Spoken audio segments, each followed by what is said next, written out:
Hello everyone. Very very very warm greetings to all of you. सभी को नमस्कार, सभी को राम राम और बहुत सारा प्यार। उसी के साथ मैं नीतू ढाका एक बार फिर से आप सभी का स्वागत करना चाहूंगी आपके अपनी परिवार रैंकर्स गुरुकुल पर। सो गाइस, कैसे हैं आप सभी? चलिए बताइएगा जल्दी से, एक बारी से मुझे कमेंट सेक्शन में बता दीजिए। How are you all guys? Ma'am चलिए आ जाइए। मैम क्या आप बांग्लादेश की हो? हाँ। सोहन, बांग्लादेश में जन्म लिया था हमने, और पापा ना युद्ध करते करते वहां से बांग्लादेश से इंडिया में आ गए थे। भारत बांग्लादेश तब बंटवारा हो रहा था ना, तो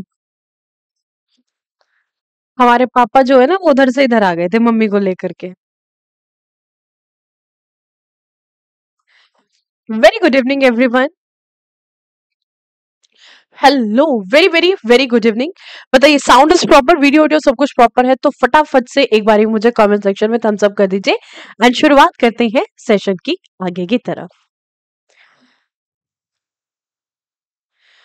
हाँ जी, बिल्कुल सही बोलते हैं, बिल्कुल बिल्कुल बिल्कुल सही बोलते हैं। खड़ा होके हमें कभी पानी नहीं पीना चाहिए, ठीक है? क्योंकि ये हमारे जॉइंट्स को इफेक्ट करता है, हमारे लिम्फ्स को प्रभावित करता है। चलिए आ जाइए। So let's start. करेंगे शुरुआत आज की कहानी की, जहां पर हम डिस्कस कर रहे होंगे डाइजेस्टिव सिस्टम, यानी कि अगर मैं कहूं तो पाचन तंत्र। टॉपिक क्या चल रहा है हमारा भाई? टॉपिक चल रहा है डाइजेस्टिव सिस्टम, जिसमें लास्ट क्लास में हम लोगों ने लिवर पढ़ा था। और हमने देखा था कि हम लिवर को किस नाम से जानते हैं। अगर मैं लिवर की बात करूं, यानी कि अगर मैं बात करती हूँ यकृत की, तो हमारा जो यकृत है, यकृत को किस नाम से जाना जाता है? This is what known as a chemical factory. इसको हमने किसका नाम दिया है? केमिकल फैक्ट्री का नाम दिया है, रासायनिक फैक्ट्री हमने इसे कहा है। और ये किस तरीके की रासायनिक फैक्ट्री, यानी कि जिसके अंतर्गत बहुत सारे रसायनों का निर्माण होता है, तो इसको रासायनिक फैक्ट्री के नाम से जाना जाता है। रासायनिक फैक्ट्री हम इसको कहते हैं, रासायनिक फैक्ट्री का नाम हम इसको देते हैं। This is what known as chemical factory. सबसे पहला केमिकल हमने देखा था हमारे लिवर के अंदर कौन सा है जिसका निर्माण होता है? So that is bile juice.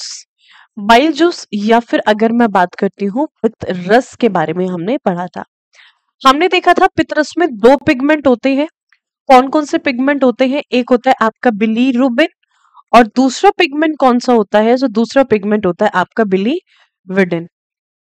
बिलीविडिन की अगर हम बात करें तो ये दो पिगमेंट है जो कि हमारे बाइल जूस या फिर पित्त रस के अंतर्गत पाए जाते हैं।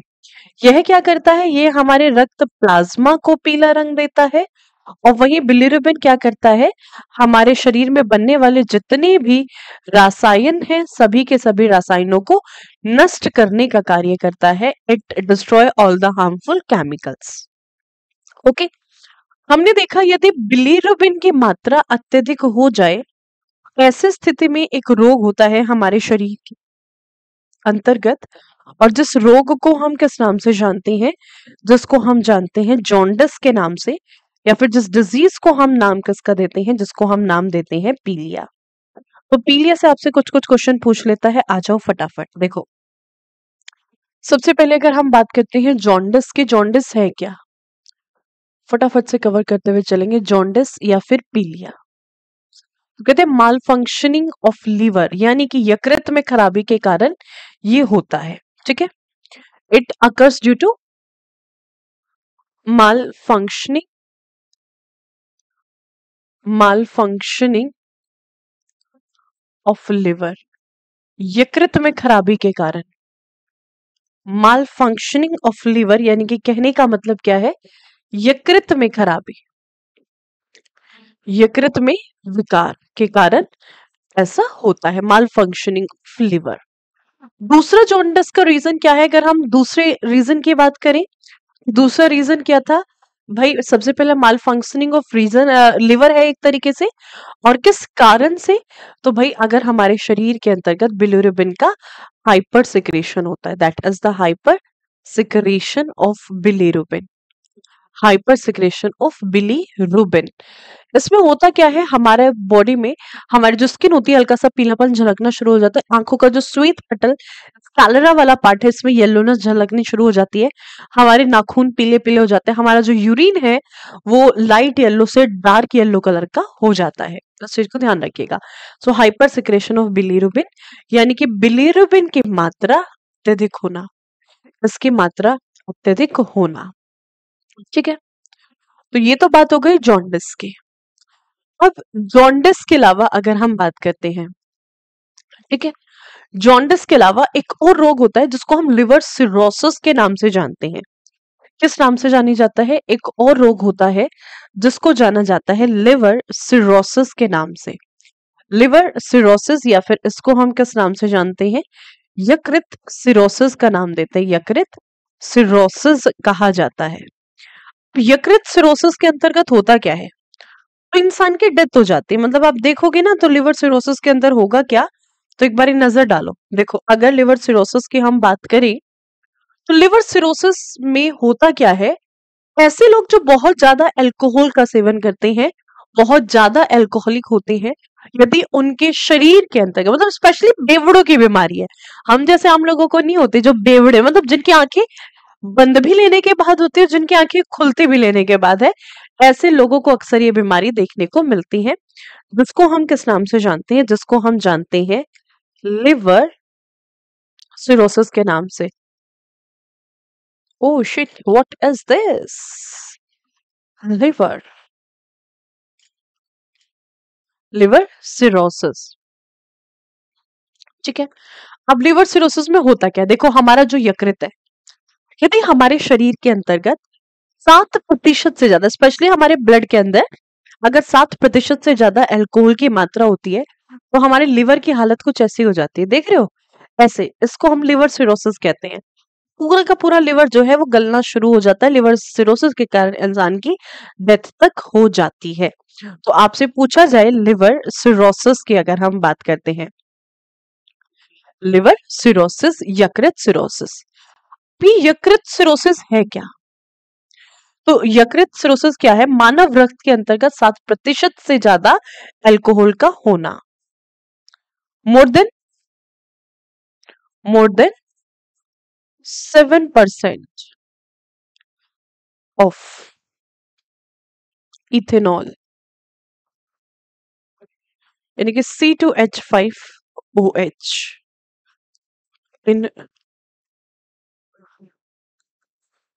Total blood volume. उस बात से मतलब क्या है? मानव शरीर के अंदर कितना रक्त होता है? तो एक मनुष्य के शरीर में करीबन अगर मैं कहूं 4 से 5 से 6 लीटर के आसपास ब्लड होता है। मेनली 4 से 5 लीटर के आसपास रक्त पाया जाता है। तो ये जो 4 से 5 लीटर रक्त है, यदि इसका 7% हिस्से के अंतर्गत सिर्फ और सिर्फ अल्कोहल है, यानी कि 7% हिस्से के अंदर C2H5OH है, इथेनॉल है, इसी को हम किसका नाम देते हैं? लिवर सिरोसिस, या फिर इसी डिजीज को हम यकृत सिरोसिस का नाम देते हैं। इस चीज को ध्यान रखिएगा। मोर देन 7% ऑफ इथेनॉल मानव रक्त के अंतर्गत, मानव रक्त के अंतर्गत, मानव रक्त के अंतर्गत 7% से अधिक इथेनॉल या फिर अल्कोहल की मात्रा, OH की मात्रा, and it also causes the death. कई बार होता क्या है, कई बार लिवर सिरोसिस के अंदर जो लिवर है कंप्लीटली डैमेज हो जाता है, गल जाता है।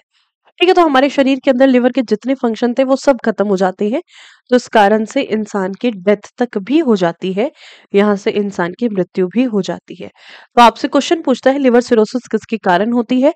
तो लिवर सिरोसिस अल्कोहल के कारण होती है, इथेनॉल के कारण होती है। लिवर सिरोसिस में इंसान की डेथ तक भी हो जाती है। Are you getting my point? Yes और नो? ठीक है, फैटी लिवर वगैरह ये सब चीजें डिजीज में देखेंगे, सब डिजीज में बताएंगे। ठीक है, कोई दिक्कत नहीं है वसीम, आप किसी भी एग्जाम की प्रिपरेशन करो तो आपको कहीं पर भी कोई भी दिक्कत नहीं आएगी। हाँ जी सरकार।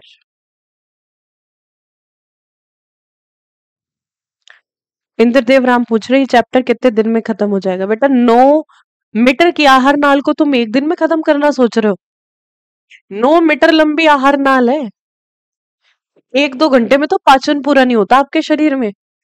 कम से कम 6-7 घंटे की तो पाचन की प्रक्रिया होती है जो शरीर में चलती है। कम से कम 6-7 घंटे तो चैप्टर को दे दो, तो इतना जल्दी कैसे खत्म हो जाएगा? ठीक है, चलो डन। इसके अलावा देखो और कौन सा केमिकल इसके अंदर पाया जाता है लिवर के अंदर? दूसरा chemical, formation of retinol. Formation of retinol, ठीक है, फॉर्मेशन ऑफ रेटिनॉल। और रेटिनॉल हम किसे कहते हैं? Vitamin A. विटामिन ए का निर्माण, ठीक है, ध्यान रखिए, विटामिन ए का निर्माण। और विटामिन ए का निर्माण किससे होता है? विटामिन ए का निर्माण, जो विटामिन ए है इसका निर्माण होता कहां से है? तो हमारा जो लिवर होता है, लिवर के अंदर पाए जाने वाला जो कैरोटीन होता है, कैरोटीन, इसी कैरोटीन से क्या बनाया जाता है? इसी कैरोटीन से बनता है रेटिनॉल। इसी कैरोटीन से निर्माण होता है रेटिनॉल का, ठीक है। तीसरा, it also helps in the blood clotting. It also helps in blood clotting, क्यों? क्योंकि इसके अंदर होता है फॉर्मेशन ऑफ विटामिन के। फॉर्मेशन ऑफ विटामिन के। और विटामिन के का साइंटिफिक नेम क्या होता है? फाइलोक्विनोन। इसको हम किस नाम से जानते हैं? फाइलोक्विनोन के नाम से जानते हैं। यानी कि सीधा सीधा समझिएगा, कहने का मतलब क्या है कि भाई विटामिन के का निर्माण, इसके अंदर क्या होता है? इसके अंदर होता है विटामिन के का निर्माण। विटामिन के का निर्माण के 2 विटामिन का निर्माण होता है हमारे लिवर के अंदर, विटामिन B12 का नहीं होता है।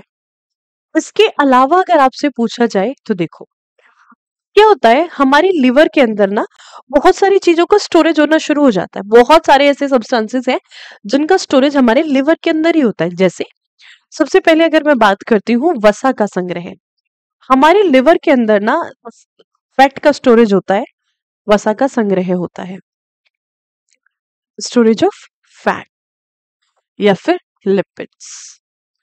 यानी सीधा सीधा अगर मैं कहूं वसा का संग्रह, वसा का संग्रह। अब यदि वसा का संग्रह होता है तो वसा के साथ साथ जो वसा में घुलने वाले विटामिन होते हैं उन सभी का भी संग्रह साथ ही हो जाता है। Next will be storage of vitamin. आपसे क्वेश्चन पूछ लेता है which vitamin is present inside the liver. चलो बताइए, विच vitamin will be present inside the liver?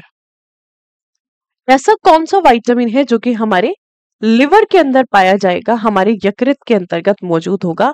Liver या फिर अगर मैं यकृत की बात करूं, so which vitamin will be present inside our liver? हमारे यकृत के अंतर्गत कौन सा होगा? ठीक है, बताइए कौन सा विटामिन ऐसा है जो कि हमारे लिवर के अंदर या फिर हमारे यकृत के अंतर्गत देखने को मिलेगा? कशिश वर्मा, कैरोटीन नाम का एक प्रोटीन होता है जो कि हमारे लिवर के अंदर मौजूद होता है। और इस कैरोटीन से क्या होता है? इस कैरोटीन से निर्माण होता है रेटिनॉल का। कैरोटीन से निर्माण किसका होता है? रेटिनॉल का निर्माण होता है हमारे लिवर के अंदर, हमारे यकृत के अंदर। बताओ कौन सा विटामिन होता है? तो देखो सबसे पहले अगर हमारे लिवर के अंदर फैट का स्टोरेज हो रहा है, वसा का संग्रह हो रहा है, तो वसा के अंतर्गत घुलने वाले जो विटामिन होते हैं, देखो 2 तरह के विटामिन हमारे शरीर के अंदर होते हैं, एक होते हैं फैट सोल्यूबल और एक होते हैं वाटर सोल्यूबल। तो कौन से विटामिन का स्टोरेज होगा? जो भी फैट सोल्यूबल होते हैं। तो जितने भी फैट सोल्यूबल विटामिन है, सारे के सारे फैट सोल्यूबल विटामिन का संग्रह हमारे शरीर के अंतर्गत होता है। यानी कि बहुत आसान शब्दों में मैं कहूं तो मैं सीधा कह सकती हूँ वसा में घुलनशील, वसा में घुलनशील विटामिन का संग्रह है, घुलनशील विटामिन का संग्रह। वसा में घुलनशील जो विटामिन है उनका संग्रह है। और कौन कौन से विटामिन है जो कि वसा के अंदर घुलनशील होते हैं? तो 4 विटामिन है जो कि वसा के अंदर घुलनशील होते हैं। और कौन कौन से विटामिन ये है? तो कीड़ा, इसकी शॉर्ट ट्रिक क्या है, याद कैसे करोगे? कीड़ा से इसको आप याद करोगे, KEDA, कीड़ा। ठीक है, कीड़ा नाम का विटामिन है जो कहां पर पाया जाता है? जो कि हमारे लिवर के अंदर स्टोर होंगे, यानी कि चारों विटामिन है जो हमारे लिवर के अंदर, हमारे यकृत के अंतर्गत पाए जाते हैं। ठीक है, तो ये तो हो गया बेसिक स्टोरेज अगर हम अपने लिवर की बात करें। ठीक है, ओके, देखो ये क्या हो रखा है यहाँ, वेल डन। चौथा point, and this one will be the 5th point, ये होगा आपका 5th पॉइंट। देखो इसके अलावा सबसे एक और मोस्ट इंपॉर्टेंट पॉइंट, हमारे लिवर के अंदर और क्या होता है? हमारे लिवर के अंदर होता है यूरिया की फॉर्मेशन। तो नेक्स्ट अगर मैं कहूं तो formation of urea, formation of urea, ये सबसे इंपॉर्टेंट है, यानी कि यूरिया का निर्माण, यूरिया का निर्माण। तो ये जो यूरिया का निर्माण है ये कैसे होता है? फॉर्मेशन ऑफ यूरिया या फिर यूरिया का निर्माण कैसे होता है? तो पूरा दिन तब हम खाना खाते हैं, भोजन खाते हैं, उसमें हम बहुत सारे नाइट्रोजनस सब्सटेंसेस खाते हैं, बहुत सारे नाइट्रोजनस सब्सटेंसेस का हम सेवन करते हैं। हम क्या करते हैं? हम नाइट्रोजन युक्त पदार्थ खाते हैं, जैसे अमोनिया की बात करें, नाइट्रेट की बात करें, बहुत सारे नाइट्रोजन युक्त पदार्थ हैं जिनका हम सेवन करते हैं। तो इन्हीं नाइट्रोजन युक्त पदार्थ में एक नाइट्रोजन युक्त पदार्थ है हमारे शरीर के अंदर, दैट इज एमोनिया। तो होता क्या है, हमारे शरीर में पाए जाने वाला जो एमोनिया है NH3 है। यूरिया कैसे बनता है? यूरिया बनता है एमोनिया से। अब ये बनेगा कैसे, एक बार इस पे नजर डाल लेते हैं। हमारी बॉडी के अंतर्गत जो यूरिया है इसका निर्माण कैसे होता है? तो हमने क्या किया, जो अमोनिया हमारे शरीर के अंतर्गत होता है, तो हमारा लिवर क्या करता है, इस अमोनिया को उठाता है, NH3 को उठाता है, कार्बन डाइऑक्साइड होती है, कार्बन डाइऑक्साइड के साथ रिएक्ट करता है।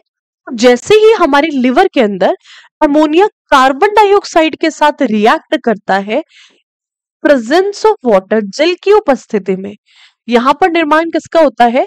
CONH2 का होल ट्वाइस, यानी कि किसका फॉर्मूला होता है?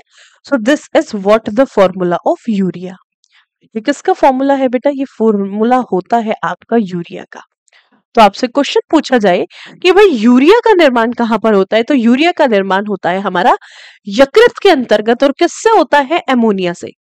तो हमारे शरीर के अंतर्गत पाए जाने वाला जो एमोनिया होता है, ये एमोनिया क्या करता है, हमारे लिवर के अंतर्गत मौजूद कार्बन डाइऑक्साइड के साथ रिएक्ट करता है। और जैसे ये कार्बन डाइऑक्साइड के साथ रिएक्ट करेगा in the presence of water, यानी कि जल की उपस्थिति में, जैसे ही एमोनिया जल की उपस्थिति में कार्बन डाइऑक्साइड के साथ रिएक्ट करता है, तो ये यहां पर क्या करता है? CONH2 का होल ट्वाइस। जनरल फॉर्मूला अगर हम बात करें CONH2 और NH2 की अगर हम बात करते हैं, तो this is what the formula of urea, ये होता है यूरिया का फॉर्मूला। देखो ये तो बात हो गई हमारे लिवर की, और ये वो वाला यूरिया नहीं है जिसको हम खाद के तौर पे यूज में लेते हैं, है ना? वरना फिर हम तो ऐसे करेंगे कि खेतों में जाके यूरिन और पोटी करना शुरू कर दो ना, हालांकि लोग करते हैं, और हम काउ डंग का इस्तेमाल भी करते हैं एज अ फर्टिलाइजर, हम काउ डंग का इस्तेमाल भी करते हैं उर्वरक के तौर पर। ठीक है, तो यहाँ पे यूरिया है जो कि हमारे शरीर के अंतर्गत बनता है हमारे लिवर में। देखो यहां से, तो ये कुछ इंपॉर्टेंट केमिकल्स हैं जिनकी फॉर्मेशन हमारे लिवर के अंदर होती है। इन चीजों को ध्यान रखिएगा, एक एक आपके लिए बहुत इंपॉर्टेंट है जो आपसे पूछा जा सकता है। ठीक है, अब यहाँ पर देखो, ये तो बात हो गई लिवर की। तो लिवर के लिए जो मेन पार्ट था वो आपका खत्म होता है। तो लिवर का जो मेजर पार्ट है वो आपका कंप्लीटली फिनिश्ड हो जाता है, जो आपके एग्जाम पॉइंट ऑफ व्यू से इंपॉर्टेंट है। ठीक है, चलिए, बस समझो इस बात को या नहीं? हाँ या ना? विक्रम बेटा मैं संस्कृत में पढ़ाती हूँ, आपको समझ कहाँ आ जाएगा यार? अकरम कह रहे मैम हिंदी में पढ़ाओ, समझ नहीं आ रहा है। अकरम मैं कौन सी भाषा में पढ़ा रही हूँ, आप पहले ये बताओ।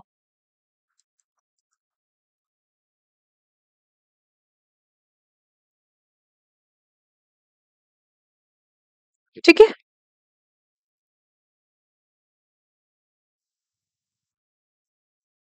अगर आप डॉक्टर होते तो प्रिस्क्रिप्शन बहुत सुंदर लगता। बहुत सही।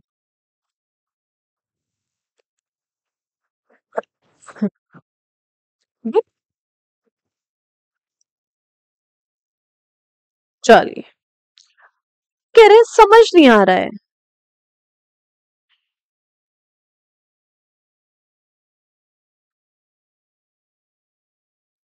अगर हम बायोलॉजी को ना आप 1 मिनट, एक लिमिट के बाद जाके हिंदी नहीं कर सकते।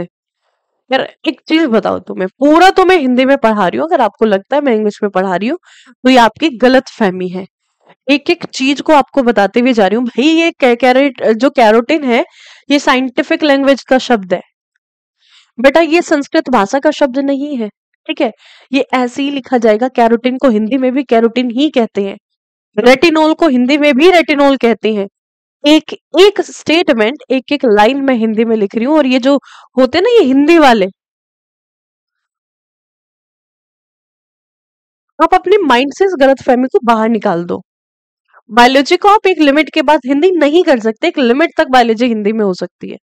अब उस शब्द को मैं हिंदी में लिखूं या इंग्लिश में लिखूं, आपने अक्रम अपना नाम यहाँ पे हिंदी में नहीं लिखा है, आपको अक्रम ऐसे लिखना चाहिए था, बट आपने अक्रम कैसे लिखा है, आपने ऐसे लिखा है। बस मैं इस इंग्लिश का इस्तेमाल करती हूँ जहाँ पे साइंटिफिक लैंग्वेज वर्ड्स आते हैं।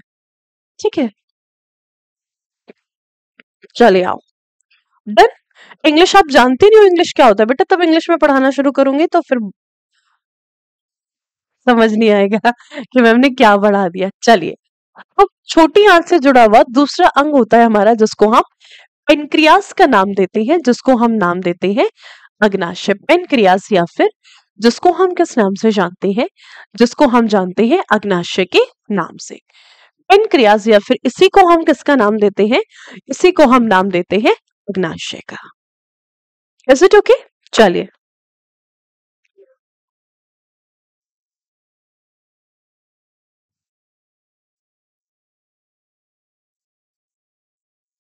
डन। बड़े आगे।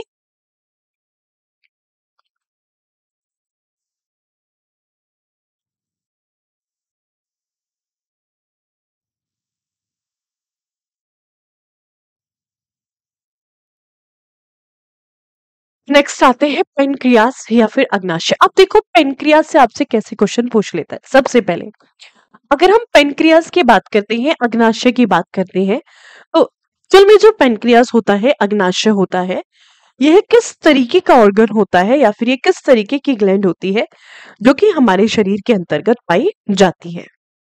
अगर मैं पेनक्रियास की बात करूं, अग्नाशय की बात करूं, ये एकमात्र ऐसी ग्रंथि है जो कि हमारे शरीर के अंतर्गत एज अ मिक्स्ड ग्लैंड या फिर हेट्रोक्राइन ग्लैंड की तरह कार्य करती है। तो ये भाई हमारे शरीर के अंतर्गत पाई जाने वाली एक मिक्स्ड ग्लैंड होती है, जिसको हम किस नाम से जानते हैं, जिसको हम जानते हैं मिश्रित ग्रंथि के नाम से। और मिश्रित ग्रंथि हम कैसी ग्रंथि को कहते हैं, ऐसी ग्रंथि जो एक्सोक्राइन का भी कार्य करे और जो साथ साथ एंडोक्राइन का भी कार्य करे, यानी कि जो बहिश्रावी का भी कार्य करती हो और साथ साथ जो कि आपकी, अगर हम बात करते हैं अंतःस्रावी का भी कार्य करे, उसको हम मिश्रित ग्रंथि, या फिर इसी को एक और नाम से जाना जाता है, मिक्स्ड ग्लैंड के अलावा इसको एक और दूसरा नाम दिया जाता है।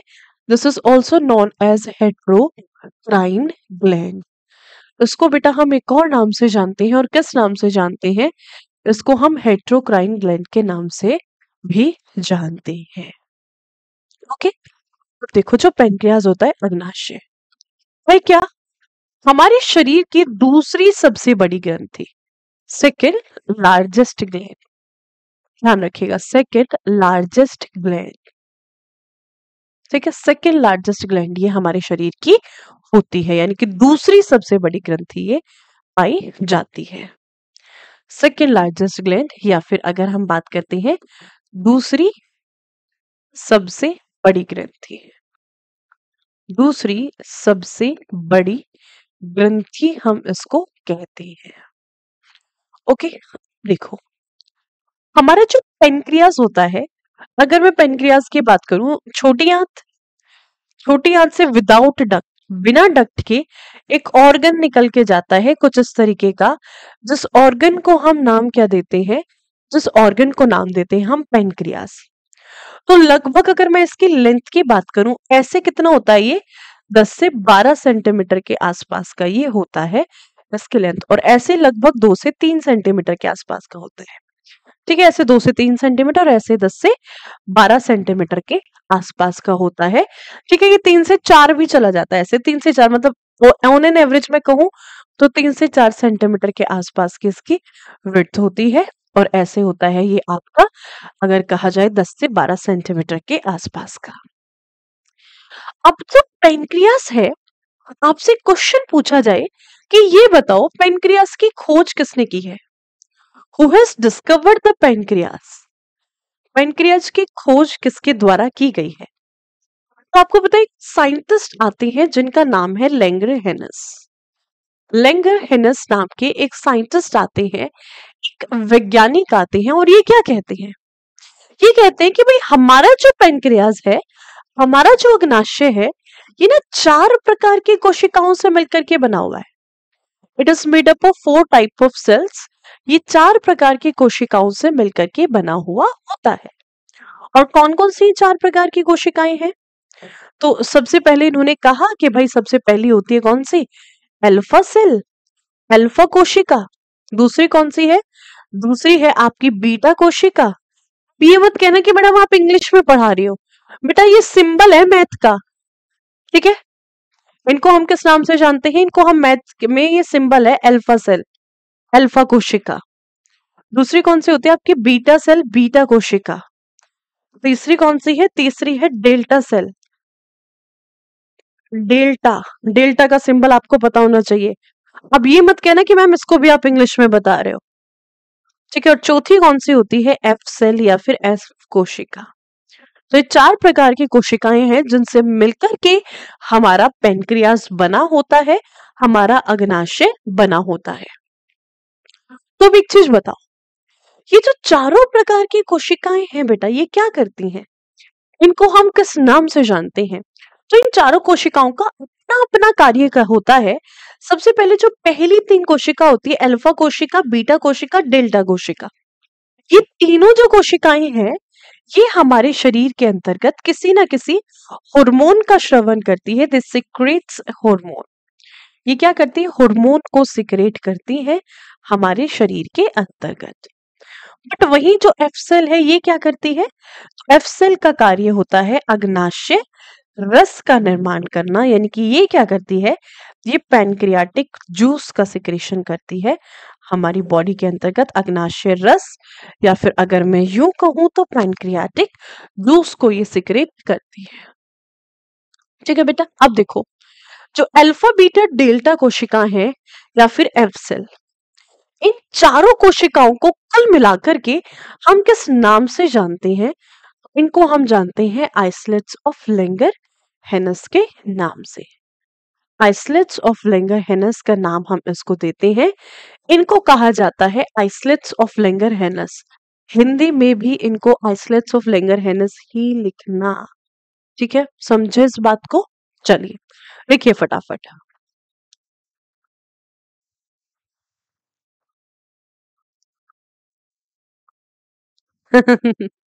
हाँ, बहुत अजीब नाम होता है।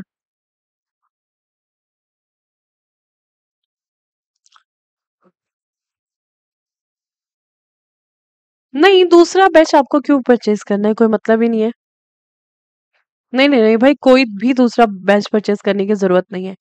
आपने एक बैच परचेज किया, इसे कोई प्रॉपर कवर करो बस। ठीक है, done. Is it clear?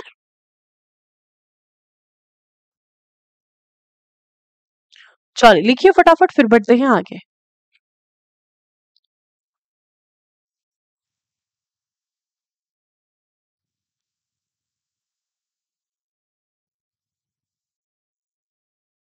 Sapna Chaudhary ji class जो होती है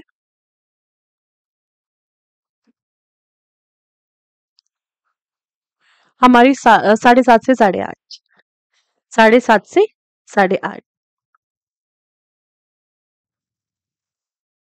ठीक है, चलिए। सो ये किस नाम से जानी जाती है? आइलेट ऑफ लैंगरहैनस, यानी कि इनको हम किस नाम से जानते हैं? लैंगरहैनस के आइलेट। ठीक है, तो हिंदी में भी इनको हम आइलेट ही कहेंगे। बस फर्क क्या हो जाएगा ना, लैंगर हैंस के आइलेट।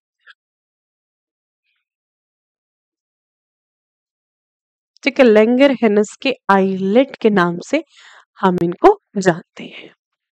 देन अब ये जो 4 प्रकार की कोशिकाएं हैं, इनका क्या कार्य है हमारे शरीर के अंतर्गत? तो सबसे पहली कौन सी है आपकी? First one that is alpha cell. सबसे पहली है आपकी अल्फा सेल। ये जो अल्फा सेल है ये क्या करती है? ये एक हार्मोन को सिक्रेट करती है जिस हार्मोन का नाम है ग्लूकाजन।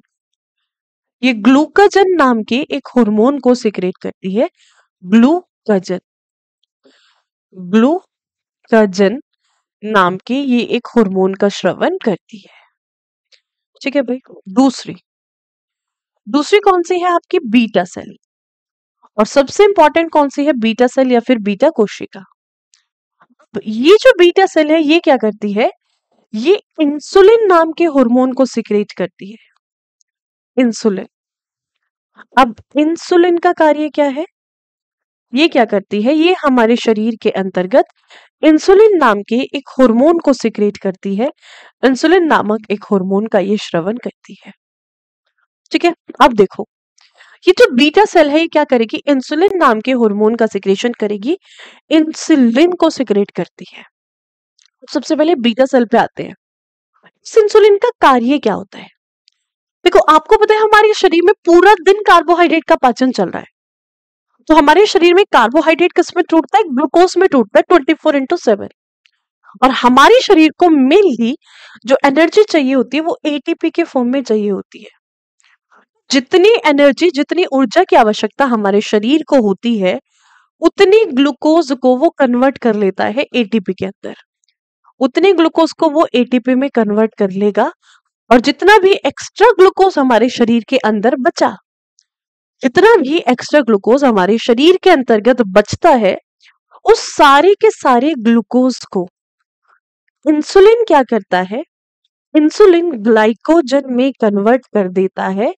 और यही ग्लाइकोजन हमारे शरीर के अंतर्गत स्टोर हो जाती है। तो इंसुलिन क्या करेगा? जितना ग्लूकोज आपने खाया या फिर आपके शरीर में जितना ग्लूकोज बना, उस ग्लूकोज को, जो एक्स्ट्रा ग्लूकोज होता है, उस एक्स्ट्रा ग्लूकोज को किस में कन्वर्ट करता है? एक्स्ट्रा ग्लूकोज को ग्लाइकोजन में कन्वर्ट करता है। और यही ग्लाइकोजन आगे जाकर के हमारे शरीर के अंतर्गत संग्रह इसका हो जाता है, हमारी बॉडी के अंदर जाकर के ये स्टोर हो जाती है। क्वेश्चन ये है कि मैम ये ग्लाइकोजन स्टोर कहां पर होगी? इसका संग्रह होता कहां पर है? तो स्टोरेज ऑफ ग्लाइकोजन अगर आपसे पूछ लिया जाए, ग्लाइकोजन का स्टोरेज कहां कहां पर होगा? इसका जो स्टोरेज होता है हमारे शरीर के अंदर, सबसे पहले हमने देखा हमारे लिवर, हमारे यकृत के अंदर। यकृत के अलावा हमारी मसल्स, हमारी मांसपेशियां, और मांसपेशियों के अलावा इसका स्टोरेज और कहां पर होता है?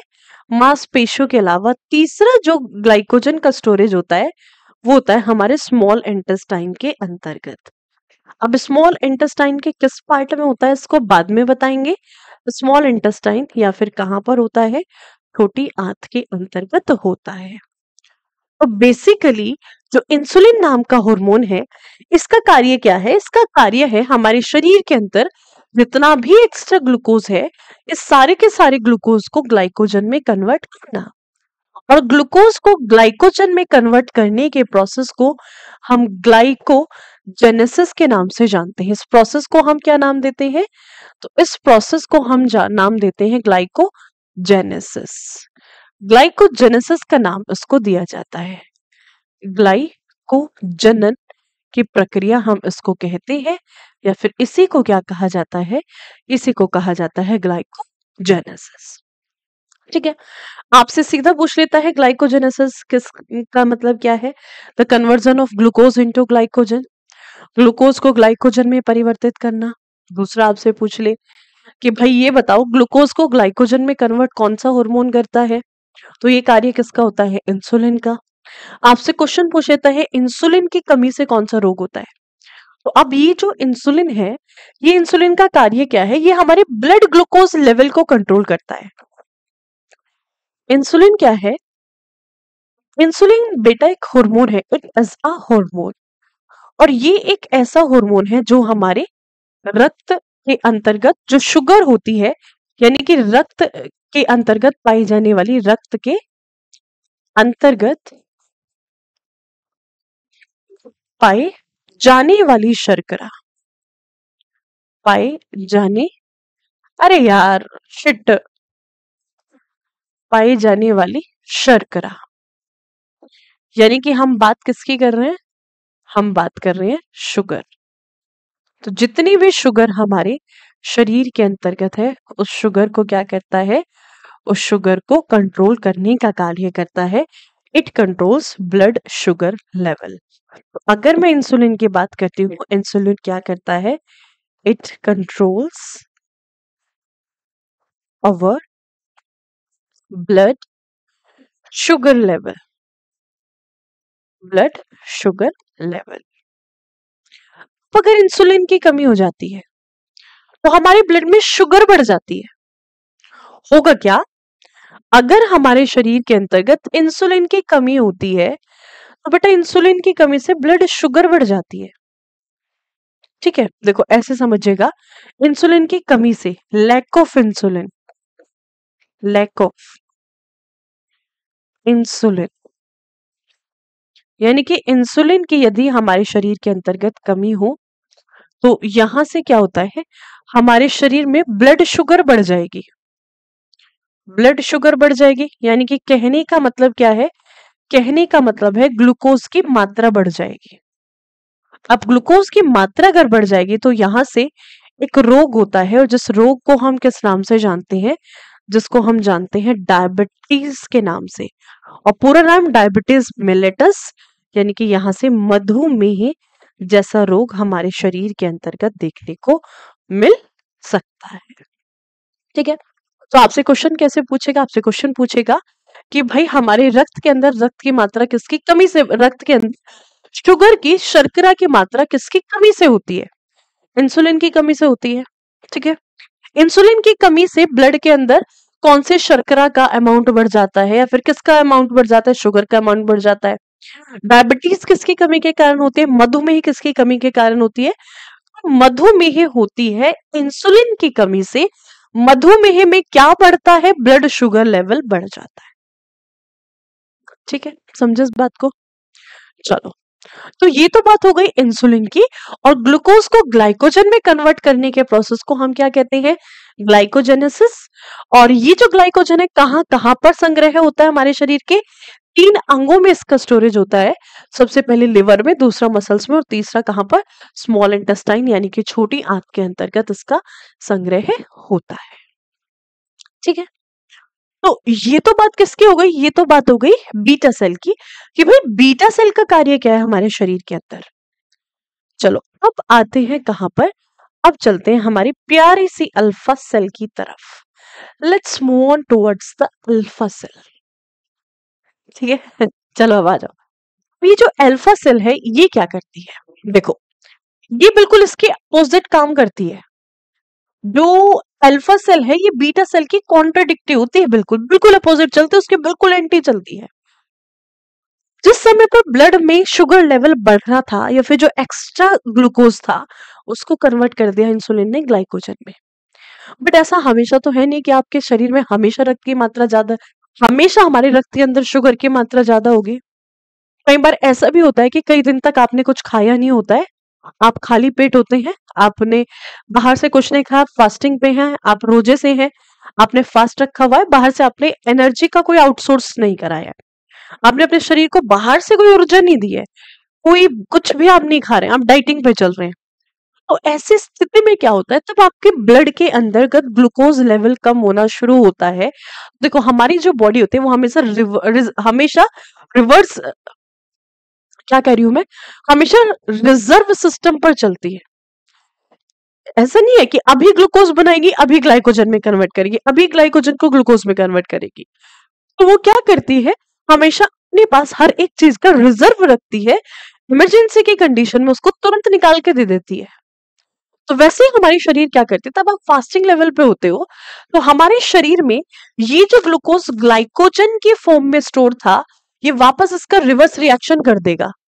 अब ये जो ग्लूकोजन है ये क्या करेगा, हमारे शरीर के अंतर्गत पाई जाने वाला जितना भी ग्लाइकोजन होता है, जितना भी ग्लाइकोजन होता है, इस ग्लाइकोजन को कन्वर्ट कर देगा किसमें, इस स्टोर्ड ग्लाइकोजन को वापस से ग्लूकोज में कन्वर्ट कर देगा। और ये जो स्टोर्ड ग्लाइकोजन है इसको किस में कन्वर्ट करेगा, ग्लूकोज में। और जितनी ग्लूकोज को हमारे शरीर को जरूरत थी वो वापस से इसको यूटिलाइज कर लेगा। तो अब ये ग्लूकोजन क्या करता है, it converts glycogen into glucose at the time of, आप सीधा कह सकते हो कि भाई when we are having the deficiency of glucose inside our blood, जिस समय पर हमारे रक्त के अंतर्गत ग्लूकोज की मात्रा कम होती है, उस समय पर ये क्या करेगा, ग्लाइकोजन को किस में कन्वर्ट कर देगा, ग्लूकोज में। ग्लाइकोजन को ग्लूकोज में कन्वर्ट करने के प्रोसेस को क्या कहा जाता है, ग्लूकोजेनेसिस। इस प्रक्रिया को हम किस नाम से जानते हैं, इसको हम जानते हैं ग्लूकोजेनेसिस के नाम से। So this process is known as glucogenesis. इसको हम जानते हैं ग्लूकोजेनेसिस के नाम से, ग्लूकोजेनेसिस। ग्लूकोजेनेसिस का नाम हम इसको देते हैं, this is what known as glycogenesis, या फिर ग्लूकोजेनेसिस का नाम हम इसको देते हैं। Are you getting my point? हाँ जी, शुवेक मिश्रा जी ऑफलाइन में हम ही पढ़ाते हैं। थैंक यू सो मच ममता जी। सुशांत पाल बेटा ये रिकॉर्डेड क्लास है। हाँ जी सुशांत पाल बिल्कुल पूछिएगा, क्या पूछना है बताइए। सुशांत क्या पूछ रहे हैं आप? मैं जिस टाइम मैं पढ़ाती हूँ मैं आप लोगों के कमेंट्स पे ध्यान नहीं देती हूँ, ठीक है।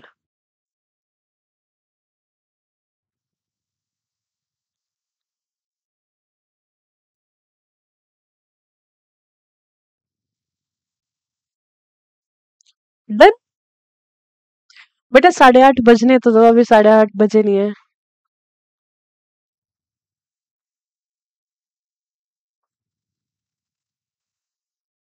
चलिए, क्लास हमारा 7:30 से 8:30 होता है डेली।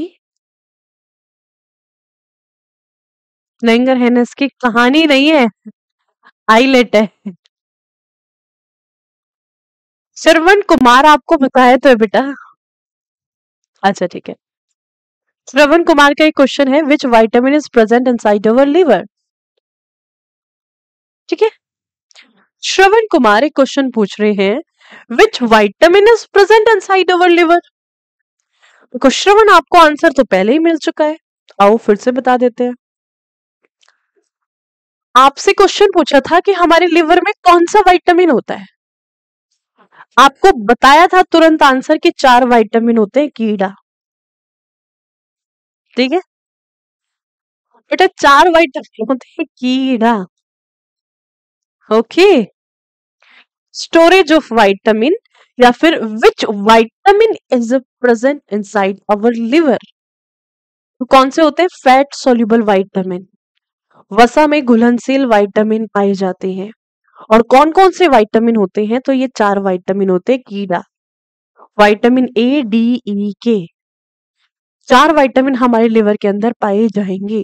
उसका तो आंसर हम बता चुके हैं आपको, ठीक है। चलो डन, सही, ये पॉइंट आपको समझ आया, इतनी बात आपको समझ आई, इज इट क्लियर, यस और नो? आई होप क्लियर होगा। चलो तो एक चीज याद रखिएगा, ग्लूकोजेनेसिस और ग्लाइकोजेनेसिस दोनों एक दूसरे के अपोजिट है। दो सेल खत्म होती है, दो सेल कवर होती है। कौन कौन सी दो सेल कवर होती है? आपकी अल्फा सेल भी कवर, आपकी बीटा सेल भी कवर। अब तीसरी कौन सी आती है? तीसरी सेल आती है आपके सोमैटोट्रोपिन। थर्ड वन विल बी, कौन सी है थर्ड वन? Delta cell. और जो डेल्टा सेल है ये क्या करती है? ये एक हार्मोन को सिक्रेट करती है, और जिस हार्मोन का नाम क्या है? सोमैटोट्रोपिन। अब ये जो सोमैटोट्रोपिन है, फिर सोमैटोट्रोपिक, एक ही बात है। इस सोमैटोट्रोपिन हार्मोन का कार्य क्या है? तो ये हार्मोन क्या करता है? तो एक्चुअल में जो हार्मोन है, ये एक स्टेरॉइड हार्मोन होता है। It is a steroid hormone, steroid hormone. ठीक है। किससे बना होता है? तो करीबन 118 से 180 अमीनो एसिड की चेन से। It is made up of 118 to 180 amino acid, यानी कि करीबन 118 से 180 अमीनो अम्ल की चेन से मिलकर के ये बना हुआ होता है। अमीनो अम्ल की श्रृंखला से मिलकर के ये बना हुआ 118 से 180 अमीनो अम्ल की चेन है, जिससे मिलकर के ये आपका हार्मोन बना हुआ होता है। इस हार्मोन का कार्य क्या है? अगर इस हार्मोन का कार्य आपसे पूछा जाए, so its function is protein synthesis. इसका फंक्शन क्या है बेटा? इसका फंक्शन है प्रोटीन सिंथेसिस, यानी कि इसका कार्य होता है, ये हमारे शरीर के अंतर्गत प्रोटीन संश्लेषण का कार्य करता है। प्रोटीन संश्लेषण या फिर प्रोटीन सिंथेसिस में ये हेल्प करता है। It helps in the protein synthesis. समझे बेटा बात को? It helps in the protein synthesis. ये प्रोटीन संश्लेषण में मदद करता है हमारे शरीर के अंतर्गत। ठीक है।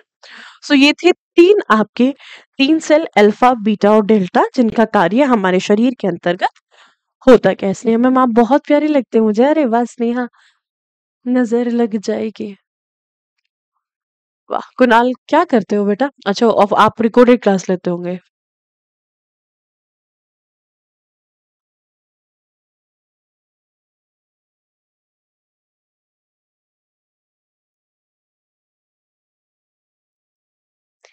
कुणाल आप मुझे व्हाट्सएप ड्रॉप कर देना।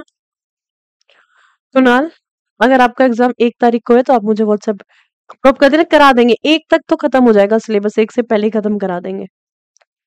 ठीक है, 1 से पहले सिलेबस खत्म हो जाएगा आपका। ठीक है, चलो बताओ, समझे इतनी बात को? नेक्स्ट बारी किसकी आती है? बारी आती है चौथी सेल, जिसको हम किस नाम से जानते हैं? जिसको हम जानते हैं एफ सेल के नाम से। Fourth cell, and that is F cell. इसको हम किस नाम से जानते हैं? इसको हम जानते हैं एफ कोशिका के नाम से। बेटा ये जो एफ सेल होती है ये क्या करती है? एफ सेल जो है ये हमारे शरीर के अंतर्गत पेनक्रियाटिक जूस को सिक्रेट करती है। पेनक्रियाटिक जूस, या फिर ये क्या करती है? ये हमारे शरीर के अंतर्गत अग्नाशय रस का श्रवण करती है। और ये जो अग्नाशय रस होता है, इस अग्नाशय रस का बहुत बड़ा काम है। आपसे सबसे पहला क्वेश्चन पूछ लिया जाए कि इस अग्नाशय रस का पीएच मान कितना होता है, ठीक है, बताओगे आप। और ये जो होता है इसका कार्य क्या है? तो इसके अंदर ना बहुत सारे डाइजेस्टिव एंजाइम पाए जाते हैं। तो ये करीबन 3 डाइजेस्टिव एंजाइम को अपने अंदर रखता है। इसके अंतर्गत 3 पाचक एंजाइम आपको देखने को मिलते हैं। और वो कौन कौन से 3 पाचक एंजाइम है जो कि हमारे पैनक्रियास के अंदर आपको देखने को मिलते हैं, या फिर हमारे पैनक्रियाटिक जूस में आपको देखने को मिलेंगे? तो जो सबसे पहला एंजाइम होता है ये होता है पैनक्रियाटिक एमाइलेज। Pancreatic amylase. जैसे सलाइवा में कौन सा था? Salivary amylase. स्टमक में कौन सा था? Gastric amylase. पैनक्रियास अग्नाशय में कौन सा होता है? अग्नाशय एमाइलेज। अग्नाशय एमाइलेज इसके अंदर पाया जाता है, अग्नाशय एमाइलेज, एमाइलेज। तो देखो 70% तक कार्बोहाइड्रेट का पाचन कहाँ हो गया था? हमारे स्टमक में। बचा कुचा जितना भी कार्बोहाइड्रेट हमारे छोटी आंत में है, उस पूरे कार्बोहाइड्रेट का पाचन कर देगा पैनक्रियाटिक एमाइलेज, और इसको कंप्लीटली डाइजेस्ट करके किसमें कन्वर्ट कर देगा? ग्लूकोज में कन्वर्ट कर देगा, ग्लूकोज में ब्रेक कर देगा। ठीक है, सबसे पहला काम इसको पूर्ण रूप से ग्लूकोज के अंतर्गत ये ब्रेक कर देगा, पूर्ण रूप से इसको एक ग्लूकोज के अंतर्गत तोड़ देगा। ठीक है, नेक्स्ट आइए। इसके बाद पैनक्रियाटिक एमाइलेज के बाद दूसरा कौन सा होता है? दूसरा होता है भाई ट्रिप्सिन या फिर काइमोट्रिप्सिन। ट्रिप्सिन या फिर अगर हम बात करते हैं काइमोट्रिप्सिन।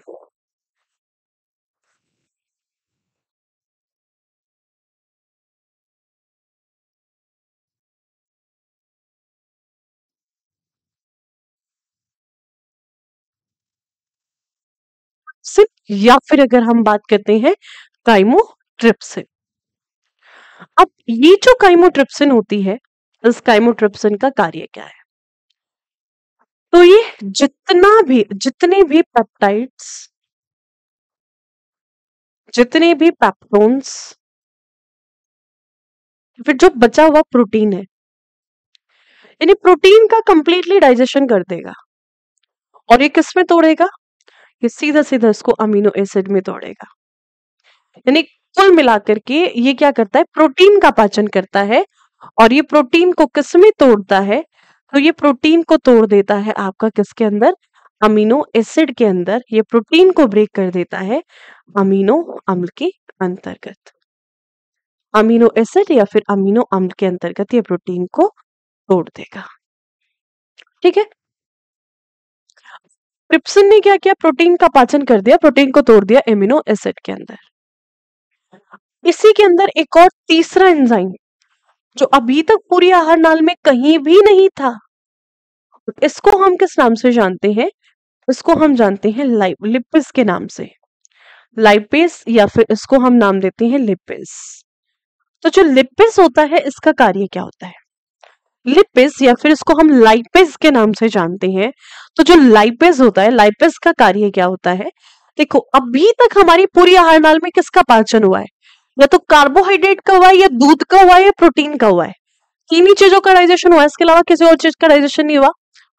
यहाँ पर एडिशन होता है किसका? लिपिस का। तो जितना भी लिपिस, मतलब लिपिस, और ये लिपिस क्या करता है? जितना भी लिपिड हमने खाया है, लिपिड्स या फिर जितना भी फैट हमने खाया है, जितने भी वसा का हमने सेवन किया है, किसका? जितना फैट हमने खाया है, वसा, वसा के अलावा या फिर अगर हम बात कर दें जितना भी लिपिड हमने खाया है, जो लिपिड्स का डाइजेशन करेगा, और लिपिड्स को किस में तोड़ देता है? ये फैट्स को किस में ब्रेक कर देता है? तो ये फैट्स को ब्रेक करेगा फैटी एसिड के अंदर। तो ये फैट को किस में तोड़ देता है? तो बेटा ये फैट को तोड़ देता है आपका वसीय अम्ल के अंतर्गत। तो आपसे क्वेश्चन पूछा जाता है कि हमारी आहार नाल के किस भाग के अंतर्गत वसा का पाचन होता है? तो सबसे इंपॉर्टेंट क्वेश्चन तो यही है, तो ध्यान रखिएगा, जो वसा का पाचन है तो हमारी पूरी की पूरी आहार नाल के सिर्फ एक ही भाग में होता है वसा का पाचन, और वो कहां पर होता है? स्मॉल इंटेस्टाइन के अंदर। इससे पहले कहीं पर भी वसा का पाचन नहीं होता। तो बेटा वसा का पाचन कहां पर होता है? तो वसा का पाचन होता है हमारी स्मॉल इंटेस्टाइन या फिर छोटी आंत के अंतर्गत।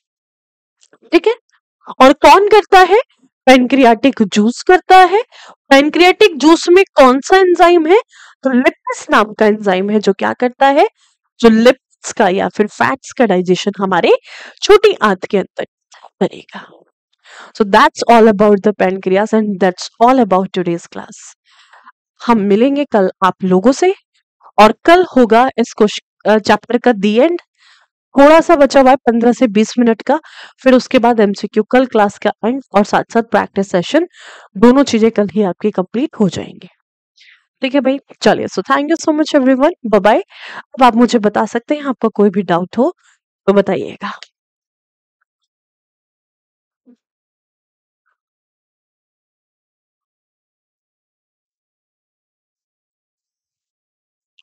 डन। बेटा हर एक हार्मोन के लिए अलग अलग होता है दिलीप, हर एक हार्मोनल टेस्ट अलग अलग होता है, कोई स्पेसिफिक टेस्ट नहीं होता है। ठीक है।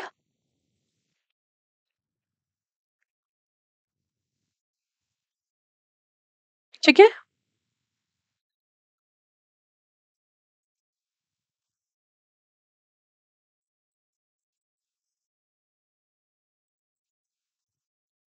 डन। जय श्री श्याम पूजा जी, जय श्री श्याम।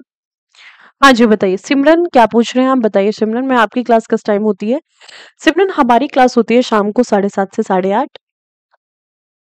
पीएच आप लोग बताओगे, पेनक्रियाटिक जूस का पीएच कितना होता है? बेसिक नेचर में होता है, बताओ कितना पीएच होता है अगर हम पीएच की बात करें?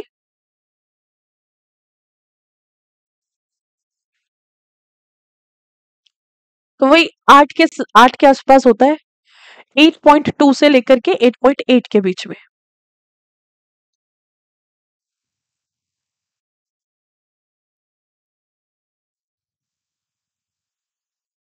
चंचल वर्मा, बेटा ये लिवर में नहीं होता, पेनक्रियाज में होता है।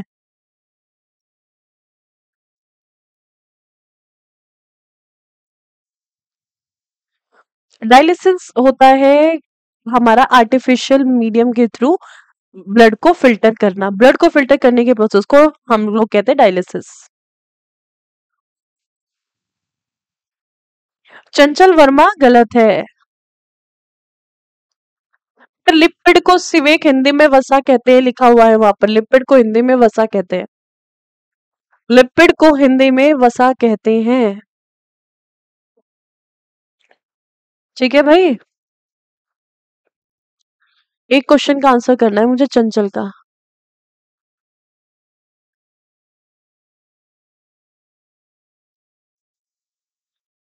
सेकंड हैवीएस्ट ब्रेन होता है।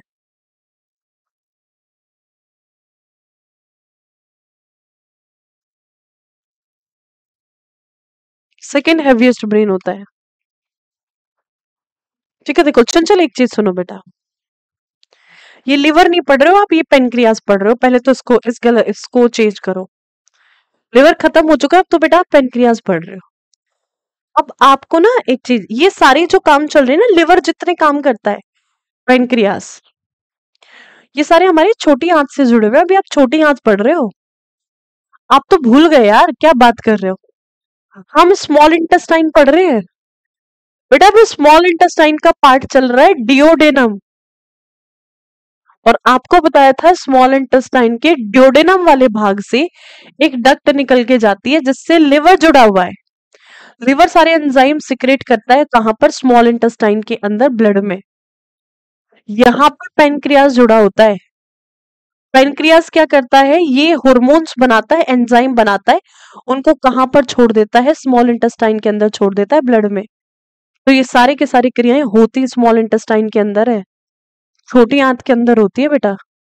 जितनी भी क्रियाएं चलती हैं, चाहे प्रोटीन का निर्माण हो, चाहे लिपिड्स का डाइजेशन हो, जो पेनक्रियाज और लिवर हैं, ये दोनों छोटी आंत का ही भाग है, छोटी आंत से जुड़े हुए अंग हैं। तो ये तब किसी हार्मोन का, एंजाइम का या फिर जूस का सिक्रेशन करते तो छोटी आंत के अंदर करते हैं। इसीलिए हमारी शरीर का सबसे ज्यादा पाचन, जो मेनली डाइजेशन होता है, वो छोटी आंत के अंदर ही होता है।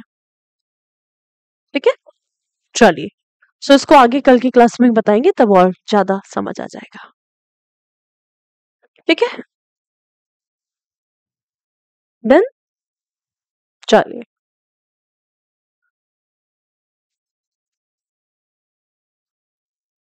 ठीक है, सॉल्यूशन भी लिख दिया करेंगे, और बताइए।